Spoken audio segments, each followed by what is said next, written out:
साथीहरु, के तपाईले कुनै सर्पले आफैले आफैलाई खाएको देख्नु भएको छ? पक्कै पनि छैन होला।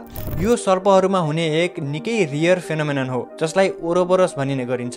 जब यदि कुनै सर्पलाई निकै धेरै स्ट्रेस अर्थात तनाव हुने गर्छ तब उनीहरुले यस्तो क्रियाकलाप गरेको पाइएको छ। सर्पहरु कोल्ड ब्लडेड एनिमल हुने गर्छन्, अर्थात उनीहरुको शरीरको तापक्रम उनीहरु भएको वातावरणमा निर्भर हुने गर्छ। जब वातावरणको तापक्रम निकै धेरै या निकै कम हुन्छ तब उनीहरुलाई पनि निकै धेरै जाडो या निकै धेरै गर्मी हुने गर्छ।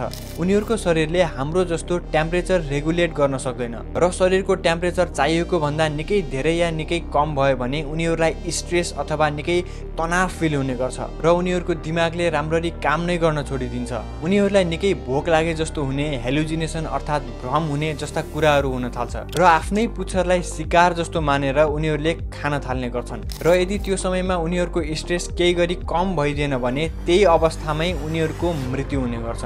जानकारी मन परेमा लाइक र सब्स्क्राइब गर्न नभुल्नु होला।